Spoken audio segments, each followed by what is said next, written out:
ನೇರ ದಿಟ್ಟ ನಿರಂತರ ಸುದ್ದಿಗಳಿಗಾಗಿ ವೀಕ್ಷಿಸಿ KS news TV Kannada. Vijayanagara ಜಿಲ್ಲೆ ಹರಪನಹಳ್ಳಿ ತೌಡೂರು ಗ್ರಾಮದಲ್ಲಿ ಡಾ. ಬಿ. ಆರ್. ಅಂಬೇಡ್ಕರ್ ರವರ 134ನೇ ಜಯಂತಿ ಆಚರಣೆ ಮಾಡಲಾಯಿತು. ಈ ಸಂದರ್ಭದಲ್ಲಿ ದಲಿತ ಮುಖಂಡ ಬೇತೂರು ಮಂಜುನಾಥ್ ಡಾ. ಬಿ. ಆರ್. ಅಂಬೇಡ್ಕರ್ ರವರ ಭಾವಚಿತ್ರಕ್ಕೆ ಪೂಜೆ ನೆರವೇರಿಸಿ ಮಾತನಾಡಿ, ಅಂಬೇಡ್ಕರ್ ಅವರ ಆಶಯದಂತೆ ನಾವೆಲ್ಲ ಅವರ ಆದರ್ಶಗಳಿಗೆ ತಲೆಬಾಗಿ ನೊಂದವರ ಪಾಲಿನ ಧ್ವನಿಯಾಗಬೇಕು. ಹಾಗೆ ನಮ್ಮ ನಿಜ ಜೀವನದಲ್ಲಿ ಅವರ ಆದರ್ಶಗಳನ್ನು ಮೈಗೂಡಿಸಿಕೊಳ್ಳಬೇಕು. ನಾವೆಲ್ಲರೂ ಒಂದೇ ತಾಯಿಯ ಮಕ್ಕಳಂತೆ ಬೆಳೆಯಬೇಕು. ಅಂಬೇಡ್ಕರ್ ಜಯಂತಿ ಕೇವಲ ಏಪ್ರಿಲ್ 14ಕ್ಕೆ ಮಾತ್ರ ಸೀಮಿತವಾಗದೆ ಅವರ ಆದರ್ಶಗಳನ್ನು ನಾವು ಪ್ರತಿನಿತ್ಯ ಪಾಲಿಸುವುದರ ಮೂಲಕ ಅವರಿಗೆ ಗೌರವ ಸಲ್ಲಿಸಬೇಕು. ಹಾಗೆಯೇ ನಾವೆಲ್ಲ ನೊಂದವರ ಪಾಲಿನ ಆಶಾಕಿರಣವಾಗಬೇಕು ಎಂದು ಹೇಳಿದರು. ದಲಿತ ಮುಖಂಡ ಡಗ್ಗಿ ಬಸಾಪುರದ ಪೂಜಾರಣ್ಣಪ್ಪ ಮಾತನಾಡಿ, ಮೀಸಲಾತಿಯಡಿ ಸರ್ಕಾರದ ಸೌಲಭ್ಯಗಳನ್ನು ಸದುಪಯೋಗ ಪಡೆದುಕೊಂಡು ಪೋಷಕರು ಮಕ್ಕಳಿಗೆ ಉತ್ತಮ ಶಿಕ್ಷಣ ಕೊಡಿಸಬೇಕು. ಸಂವಿಧಾನದಿಂದ ಎಲ್ಲಾ ವರ್ಗದವರಿಗೂ ಸಮಾನ ಅವಕಾಶ, ರಾಜಕೀಯ ಸ್ಥಾನಮಾನ ಸಿಕ್ಕಿದೆ.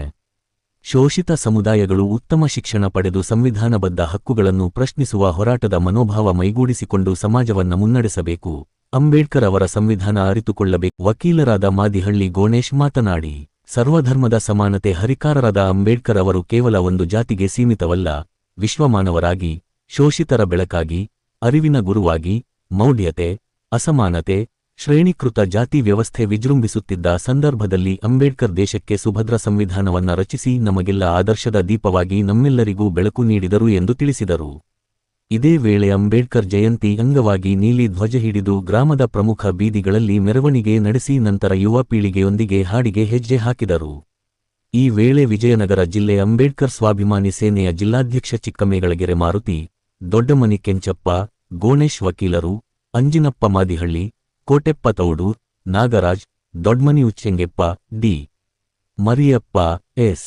Basavaraj, T. Prakash, H. Dandyappa, P. Virupanagouda, G. Siddappa, Megharaj, P. Nagaraj, G. Muruli, Nagaraj Daggi Basapura, Bhimaraj, Chittanahalli Basavaraj, Ashok, Parashuram ಹಾಗೂ ಊರಿನ ಗ್ರಾಮಸ್ಥರು ಹಾಜರಿದ್ದರು. ವರದಿ Mahesh Arasikere, KS news TV Kannada. ಮಾಡೋದ್ರ ಸಲುವಾಗಿ ಎಲ್ಲರೂ ಕೂಡ ಇಲ್ಲಿ ಭಾಗಿಯಾಗಿದ್ದೀರಿ. ನಮ್ಮ ಪೊಲೀಸ್ ಇಲಾಖೆಯವರು ಹಾಗೂ ಪತ್ರಿಕಾ ಮಾಧ್ಯಮದವರು ಎಲ್ಲರನ್ನೂ ಕೂಡ ನಾವು ಈ ಒಂದು ಕಾರ್ಯಕ್ರಮಕ್ಕೆ ಸ್ವಾಗತ ಮಾಡುತ್ತಾ, ಇಲ್ಲಿ ಎಲ್ಲ ಜನಾಂಗದವರು ಕೂಡ ಒಂದು ಸಂತೋಷದಿಂದ ಸಹಬಾಳ್ವೆಯಿಂದ ಸಮಾನತೆಯ ಬದುಕನ್ನು ಕಟ್ಟಿಕೊಂಡು ಬದುಕಲಿ ಇನ್ನು ಮುಂದೆ. ಯಾಕಂದರೆ ಅಂಬೇಡ್ಕರ್ ಜಯಂತಿ ಒಬ್ಬರಿಗೆ ಮೀಸಲಾಗಿಲ್ಲ, ಇಡೀ ನಮ್ಮ ದೇಶದಲ್ಲಿರ್ತಕ್ಕಂಥ ಸಾವಿರಾರು ಜಾತಿಗಳು, ಸಾವಿರಾರು ಧರ್ಮಗಳನ್ನು ಒಗ್ಗಟ್ಟಾಗಿರ್ಲಿ, ನಮ್ಮ ದೇಶ ಬಹುದೆತ್ತರಕ್ಕೆ ಬೆಳಿಲಿ ಅಂತ ಹೇಳಿ ಅಂಬೇಡ್ಕರ್ ಕಾನ್ಸ್ಟಿಟ್ಯೂಷನ್ ಕೊಟ್ಟರು. ಯಾಕಂದ್ರೆ ಈ ಕಾನ್ಸ್ಟಿಟ್ಯೂಷನ್ ಕೊಟ್ಟಿರೋದು ನಮಗೆ ಅಷ್ಟೇ ಅಲ್ಲ, ನಾವಷ್ಟೇ ಅಲ್ಲ ಜಯಂತಿ ಮಾಡೋಕ್ಕೂ, ಎಲ್ಲ ಜನಾಂಗದವರು ಕೂಡ ಜಯಂತಿ ಮಾಡಬೇಕು, ಜಯಂತಿಗೆ ಭಾಗಿಯಾಗಬೇಕು. ಯಾಕಂದ್ರೆ ನಾವು ಅಷ್ಟೇ ಮೀಸಲಾತಿ ಪಡೀತಿಲ್ಲ, ಎಲ್ಲ ಜನಾಂಗದವರು ಮೀಸಲಾತಿ ಪಡೀತಿದ್ದಾರೆ, ಎಲ್ಲ ಧರ್ಮಗಳನ್ನು ಮೀಸಲಾತಿ ಪಡೀತಿದ್ದಾರೆ ಅನ್ನೋದು ಎಲ್ರಿಗೂ ಕೂಡ ಗಮನದಲ್ಲಿ ಇಟ್ಕೋಬೇಕು. ಯಾಕಂದ್ರೆ ಅಂಬೇಡ್ಕರ್ ಅನ್ನೋದು ಒಂದು ಜಾತಿ ಅಲ್ಲ, ಅದು ಒಂದು ದೇಶದ ಆಸ್ತಿ ಅನ್ನೋದನ್ನ ತಿಳ್ಕೋಬೇಕಾಗಿದೆ. ಯಾಕಂದ್ರೆ ಈಗ ಪ್ರತಿಯೊಂದು ಜಯಂತಿಗಳನ್ನ ಅವರು ದಾರ್ಶನಿಕ ಸಾಹಿತ್ಯಗಳನ್ನ ನಮ್ಮ ದೇಶಕ್ಕೆ ಕೊಟ್ಟಿರ್ತಕ್ಕಂಥ ವಾಲ್ಮೀಕಿ ಮಹರ್ಷಿ ಆಗಿರ್ಬೋದು, ಕನಕ ಜಯಂತಿ ಆಗಿರ್ಬೋದು, ಬಸವಣ್ಣ ಜಯಂತಿ ಆಗಿರ್ಬೋದು, ಹಲವಾರು ಜಯಂತಿಗಳನ್ನೆಲ್ಲ ನಾವು ಮಾಡ್ತಿದ್ದೇವೆ. ಯಾಕೆ ಮಾಡ್ತಿದ್ದೇವೆ ಅಂತಂದ್ರೆ ಅವರಲ್ಲಿ ಮಾಡಿರ್ತಕ್ಕಂಥ ಸಾಧನೆಯನ್ನ, ಅವರು ಮಾಡಿರ್ತಕ್ಕಂಥ ಸಾಧನೆಗೆ ನಾವು ಗೌರವ ತರ್ತಕ್ಕಂಥ ಕೆಲಸ ಮಾಡಬೇಕು. ಅಂದ್ರೆ ಒಂದೇ ಜಾತಿಗೆ ಮೀಸಲಾಗಿಲ್ಲ ಯಾರು ಕೂಡ, ಎಲ್ಲ ಜಾತಿಗಳು, ಎಲ್ಲ ಧರ್ಮಗಳಿಗೆ ಆಧಾರವಾಗಿರ್ತಕ್ಕಂಥ ಆಸ್ತಿಗಳು ಅವನ್ನ ಎಲ್ಲ ನಾವು ಗೌರವಿಸ್ಬೇಕು. ಯಾಕಂದ್ರೆ ಅವುಗಳಲ್ಲಿ ಎಲ್ಲರನ್ನೇ ಮಾಡ್ತಕ್ಕಂಥದ್ದು ಕಾನ್ಸ್ಟಿಟ್ಯೂಷನ್ ಬರೆದಿರ್ತಕ್ಕಂಥ ಡಾಕ್ಟರ್ ಬಿ. ಆರ್. ಅಂಬೇಡ್ಕರ್. ಯಾಕಂದ್ರೆ ಪ್ರತಿ ದೇಶಗಳಲ್ಲಿ, ಹಲವಾರು ದೇಶಗಳಲ್ಲಿ ಬಹಳ ವಿಶ್ವದ ಜ್ಞಾನಿ, ಭಾರತ ದೇಶ ದಲಿತರ ಸೂರ್ಯ ಅಂತ ಹೇಳಿ ಎಲ್ಲಾ ಕಡೆಗೂ ಕೂಡ ಬಿಲ್ಕೊಟ್ಟು ಅವರ ಗೌರವಿಸ್ತಾ ಇದ್ದಾರೆ.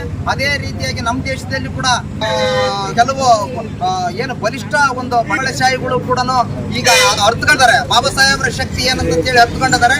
ಇವತ್ತು ನಮ್ಮ ದೇಶದಲ್ಲಿ ಸರ್ವ ಜನಾಂಗದ ಶಾಂತಿ ತೋಟ ಸಮನ್ವಯ ಅಂತ ಹೇಳಿ, ಯಾಕಂದ್ರೆ ನಾವು ಸಂಘ ಮಾಡ್ತಿರೋದು ಸಂಘರ್ಷಕ್ಕೋಸ್ಕರ ಅಲ್ಲ, ಎಲ್ಲರ ಒಂದು ಜಾತಿಗಳ ಮಧ್ಯೆ ಸಹಕಾರದಿಂದ ಸಹಬಾಳ್ವೆಯಿಂದ ಬದುಕಬೇಕನ್ನೋದನ್ನ ಕಲಿಬೇಕಾಗಿದೆ. ಯಾಕಂದ್ರೆ ಸಂಘರ್ಷ ಅನ್ನೋದು ಅದು ಏನಂದ್ರೆ ಗಲಾಟೆ ಅಲ್ಲದು, ಎಲ್ಲರೂ ಕೂಡ ನಾವು ಸಹಬಾಳ್ವೆಯಿಂದ ಬದುಕಬೇಕನ್ನೋದನ್ನ ಕಲಿಬೇಕಾಗಿದೆ. ಯಾಕಂದ್ರೆ ನಮಗೆ ಜ್ಞಾನ ಅರ್ತಿರ್ಬೇಕಂದ್ರೆ ಅತಿ ಹೆಚ್ಚವಾಗಿ ಈಗೇನು ಅಂಬೇಡ್ಕರ್ ಪಡೆದಿರ್ತಕ್ಕಂಥ ಏನು ಜ್ಞಾನವನ್ನ ನಾವು ಕೂಡ ಶಿಕ್ಷಣದ ಕಡೆಗೆ ಹೋಗ್ಬೇಕನ್ನೋದನ್ನ ಎಲ್ಲರಲ್ಲೂ ಮನವಿ ಮಾಡ್ತಾ ಈಗ ಈ ಸಭೆಗೆ ಅವಕಾಶ ಮಾಡಿಕೊಟ್ಟಿರ್ತಕ್ಕಂಥ ಎಲ್ರಿಗೂ ಕೂಡ ಧನ್ಯವಾದಗಳನ್ನು ಅರ್ಪಿಸುತ್ತಾ ಜೈ ಭೀಮ್.